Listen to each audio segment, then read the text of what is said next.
है तो उसके लिए वो हमको इनिशिएट करते हैं, प्रोत्साहित करते हैं और मरने से डर को मिटाना चाहते हैं। वो ये कहना चाहते हैं कि तुम्हें मरना पड़ेगा वाली बात कहते हैं।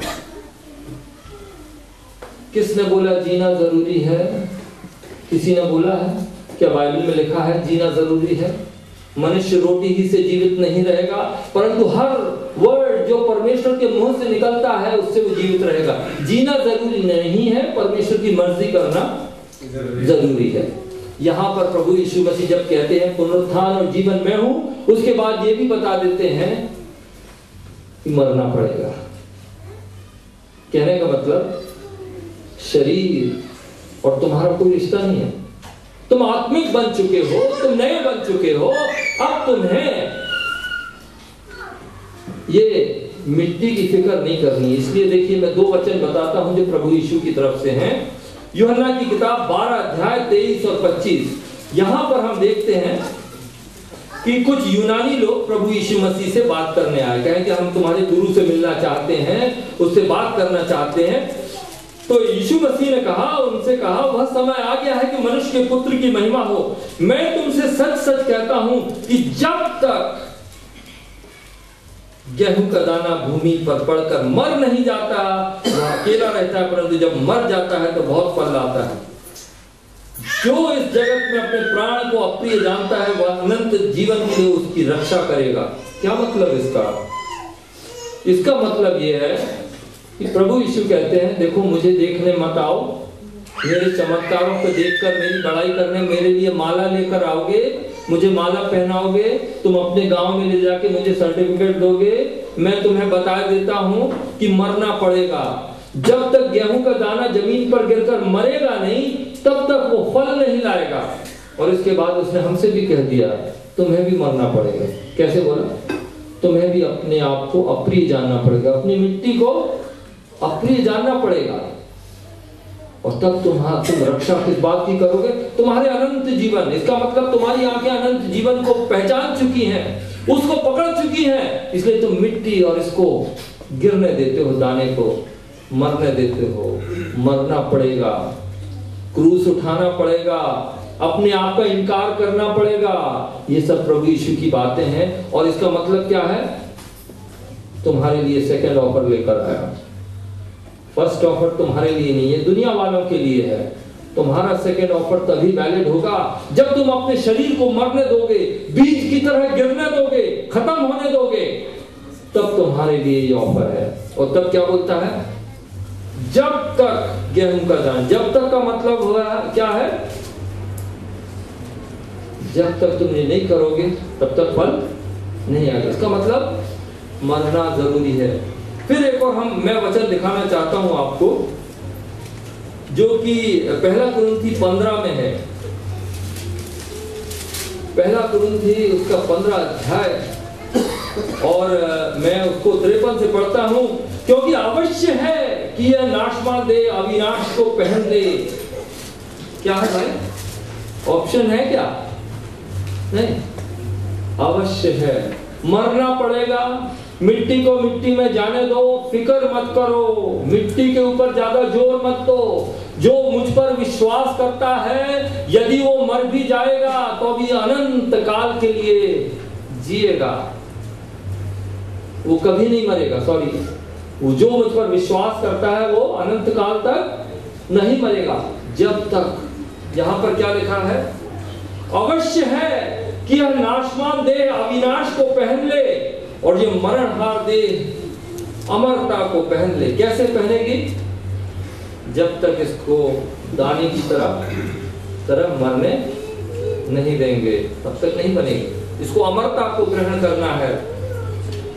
और यह मरणहार देह अमरता को पहन ले। और जब यह नाशवान अविनाश को पहन लेगा और ये मरणहार अमरता को पहन लेगा तब वह वचन जो लिखा है पूरा हो जाएगा।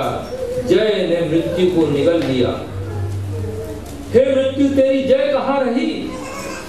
प्रभु यीशु मसीह के ऑफर में इतनी शक्ति है, इतनी ताकत है कि जब हम उसको ग्रहण कर लेते हैं, जब उसके पुनरुत्थान और जीवन को हम लोग ले लेते हैं तो हम मिट्टी के बारे में तब हम क्या चैलेंज कर देते हैं मृत्यु को। मृत्यु से कहते हैं कि तुम्हारा डंक किधर है, मैं हरा चुका हूं, तुम्हें मैंने डिवॉर कर दिया है, तुम्हें मैंने बर्बाद कर दिया है, मृत्यु तुम्हारी जय किधर है। कब आएगा ये? जब हम प्रभु यीशु पर विश्वास करेंगे जीते जी, और विश्वास करने के साथ बीज के दाने की तरह अपने शरीर को मरने देंगे। शरीर को मरने देने का मतलब क्या है? कि हम जाके कुएं में कूद जाएं, आग में गिर जाएं। मरने के देने का मतलब है कि हम मिट्टी में हैं, मिट्टी की फिक्र ना करें ज्यादा। हमारे लिए हमारा शरीर ऐसा है जैसे हम मर चुके हैं दुनिया के लिए। दुनिया हमारे लिए क्रूसित है, हम दुनिया के लिए क्रूसित हैं। इसका मतलब क्या है? क्रूस पर चढ़ा हुआ आदमी क्या जीवित रहेगा? मर जाएगा। सही है ना? इसलिए मरे हुए के समान हमें जीना है, आत्मिक रूप से जीवित रहना। जय ने मृत्यु को निकल लिया। हे मृत्यु तेरी जय कहाँ रही? हे मृत्यु तेरा डंक कहाँ रहा? मृत्यु का डंक पाप है और पाप का बल व्यवस्था है। भाइयों बहनों, हमारे लिए मृत्यु पर जय प्राप्त हो गई है। हमने मृत्यु को निगल लिया है। वहां पे कैसा शब्द है? swallow, death is swallowed in victory। हमारे प्रभु यीशु ने क्रूस पर विजय उठाकर हमारे को ये शक्ति दी है कि हम क्या करें? मृत्यु को निगल जाएं, उसके ऊपर डंक रखा दें। मृत्यु पर जय कैसे होती है? किस तरह का? जैसे ये रिजरेक्टेड जीवन है, पुनरुत्थान का जीवन कैसा है? उसके लिए भी हम एक वचन पढ़ते हैं, आइए हमारे साथ। दूसरा कुरिन्थियों 4:7 से 11। दूसरा कुरिन्थियों 4:7 से 11 में इस पुनरुत्थान के जीवन के बारे में है, रेजरेक्टेड जीवन के बारे में बताया गया है कि क्या है वो। यहाँ पर लिखा है, परंतु हमारे पास वह धन मिट्टी के बर्तनों में रखा है कि यह असीम सामर्थ हमारी ओर से नहीं वरन परमेश्वर की ओर से ठहरे। हमारे पास क्या है? क्या है हमारे पास? मिट्टी का बर्तन। हम क्या है? मिट्टी के बर्तन। अभी तक हम सोचते थे कि हम कुछ हैं, सही है?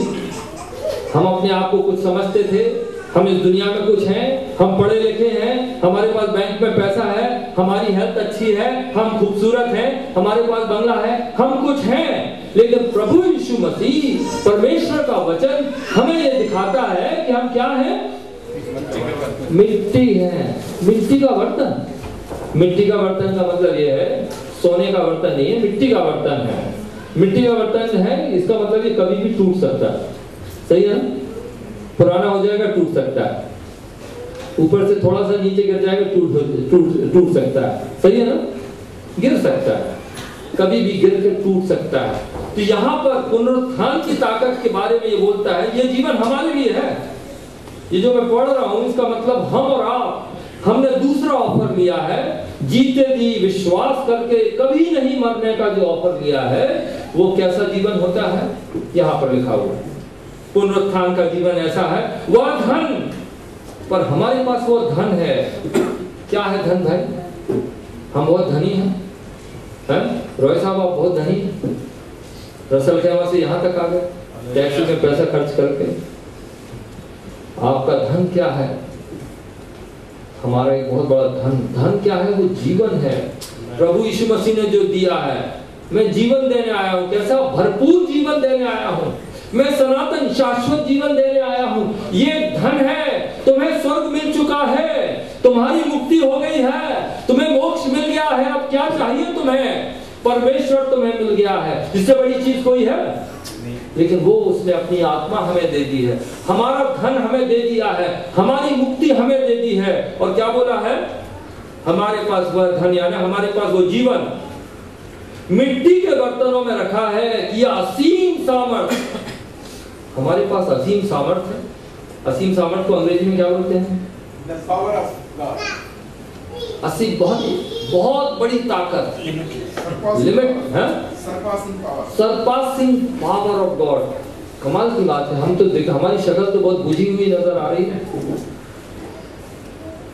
हमें ऐसा लग रहा है कि हम बीमार है, सिर दर्द दे रहा है, क्या हो रहा, तकलीफ है?